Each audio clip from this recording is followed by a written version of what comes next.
everyone, my name is Cuchulainn, and you're watching A Gamer Thing. Press start.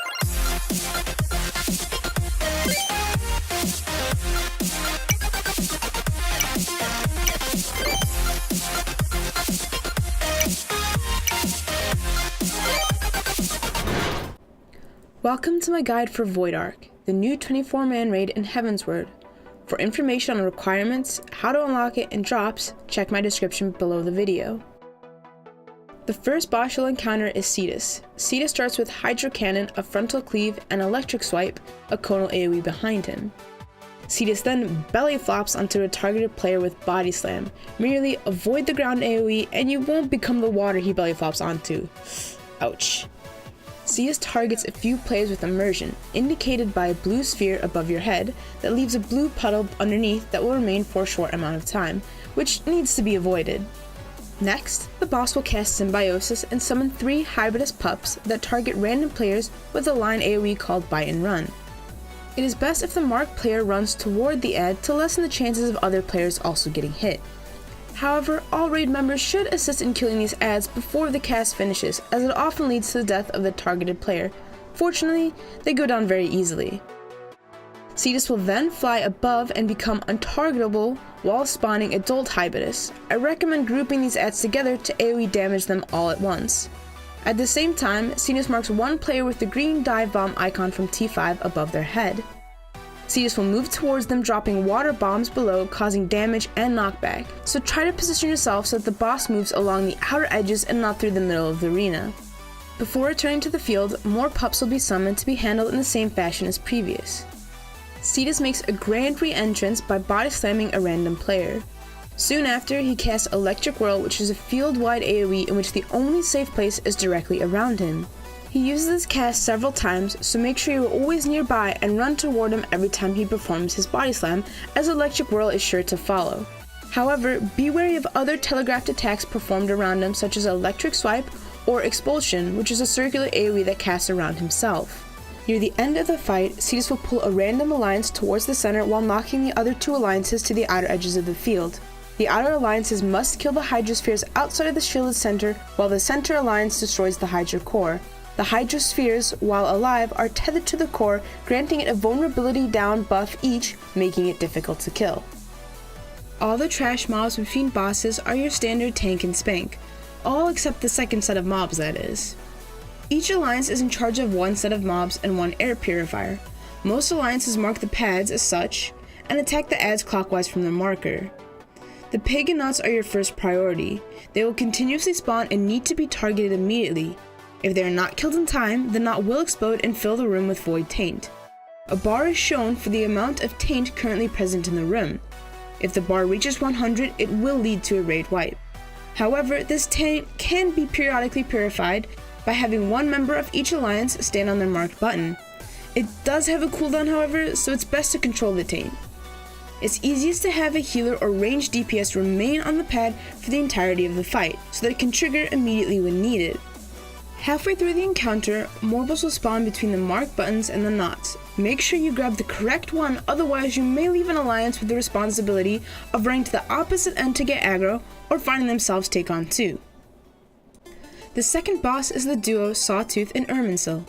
Have 1 tank grab Sawtooth, a second grab the center vine Irminsul, and the third help with adds and overall DPS. It is important to keep an eye on the 2 bosses. Sometime into the fight, each will become immune to either magic or ranged, so you can start the fight attacking either, but be prepared to swap. And melee, maybe to make up for Ivana's knockback mechanic, you can attack either boss, though I recommend Irminsul because of a future mechanic. Periodically, Sawtooth sinks his head into the ground and creates ground AoEs that look like rumbling tar that devours any player still inside it. These AoEs must be avoided at all costs. With each player consumed, the Irminsul development bar fills, causing Irminsul to deal greater damage. 100 will lead to a party wipe. Also, any player that was devoured will reappear as a mandrake that attacks nearby players.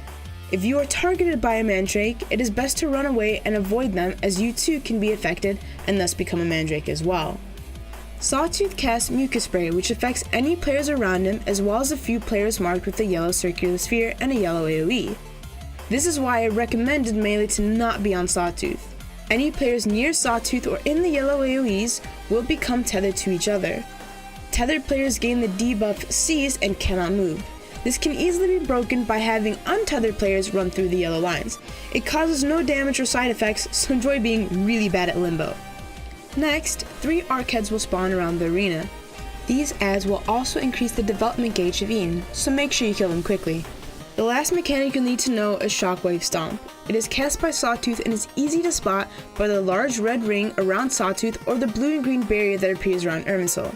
At this point, Irminsul becomes invulnerable and serves as your shield. Shockwave Stomp is a one-shot kill that can be blocked by placing Irminsul between you and Sawtooth, much like the boulder mechanic of Crystal Tower's King Behemoth. The third boss you'll encounter is Cuchulainn, who is by far the ugliest of the bunch. The boss continually places the stacking debuff Bleed over the entire raid, which causes damage over time and cannot be removed by spells. However, it is not too potent, but does lead to more AoE healing. The boss will turn a random direction and cast Corrosive Bile. The bile causes high damage as well as adding a poison debuff, so make sure you hightail it out of there if you find him facing your direction. For range, it is possible to stand at the very edge of the arena and not get hit by this attack even if he faces you, so long as he is still in the middle of the arena. The next mechanic is Flailing Tentacles. Again, the boss faces a random direction and lifts his 4 tentacles. It will drop exactly where they are located, so make sure you position yourself next to, in front of, or behind the boss and you'll avoid any damage. The boss will also place large circular AoEs around the field, limiting your movement. Cuchulainn then casts Idol of Impurity, which summons 4 Gyro Towers and places 4 additional bleeds on players, totaling to 5. Destroying a tower will remove one of these bleeds, so either work together at killing the same tower to quickly remove a debuff, or simply target the nearest tower and deal high damage to destroy it quickly. The next mechanic is a poison that fills the entire arena. To avoid damage, Melee hop onto one of the 4 platforms before his cast Bile Below is done. Do not walk onto the platform, as you will be just walking into a wall of, well, death. The boss then casts Void Pack, which summons 4 portals. From those portals, a foobar will appear. During this phase, the boss will turn and target a foobar to cast Beckon. Any foobar that is sucked in will be swallowed and grant the boss a damage up buff for the rest of the fight. So regardless if you are a tank or not, if you have aggro, be prepared to run the foobar out of the conal AoE. It is also important to note that pulling the foobar across the field so that it walks within the boss's hit range will also cause the foobar to be eaten, regardless of the conal AoE being cast. Once you've killed 2 sets of foobars, the boss will cast an unavoidable party-wide AoE called Pestilence that resembles the previous poison pool. This marks the start of the final phase.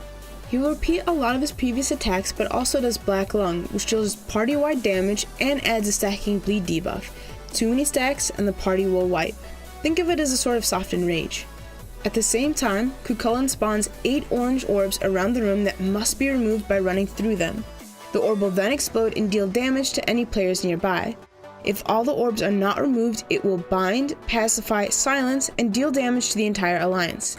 This is a great spot for the tanks to assist with their damage mitigation and high health, but they will still require help destroying all the orbs in time. And now you finally reach the last boss, Echidna. To help direct players for the split phase, place the A marker at the north part of the room, B at the west, and C at the east. The first few mechanics are easy to deal with by dodging or healing. There's Sickle Strike, a tank buster, Sickle Slash, 2 large rectangular AoEs with the safe spots at the edges or in the very middle, and Abyssal Reaper, an AoE knockback around the boss that adds a vulnerability debuff and deals slight damage. She also casts Demonic Descent, targeting a player with a large orange arrow and a black pool around them that will deal high damage unless split with the raid. Also, it is important to focus target the boss to see when she casts Petrifaction. You must turn away before the end of the cast or you will be turned to stone. And don't turn back until you see the text Petrifaction Dodge on your screen. Next, she will split into 3 parts, Echidna and 2 snakes, Sinister and Dexter. Now this is where the markers come into play. Regardless of previous aggro, Echidna will go after the tank of Alliance A, Sinister after the tank of Alliance B, and Dexter to C's tank. These enemies will not leave their original targets unless the tank dies. By having the tanks pull their enemy to the marker, they will prevent the snakes from tethering. While tethered, damage done to them is greatly decreased.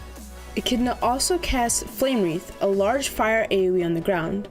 Once each enemy is killed, Echidna will fuse back together and perform a party-wide AoE. Echidna will now cast Bloody Harvest, placing circular AoEs across the ground, and Summon, which summons 2 Blood Guards. After a bit, she will split again. This phase needs to be handled in the same manner, except the split Echidna will now also cast Petrifaction, so either refocus target her or ensure that you are already facing away. Once all 3 are killed, she will rejoin with a small amount of health remaining. Simply tank and spank, and congratulations, you've completed the new 24-man raid Void Ark. Now go grab your gear augmentation in Idleshire, and hopefully you got your desired weekly piece. I hope you found this guide helpful in your future ventures in Eorzea. Don't forget to like and subscribe. Thank you for watching, and take care!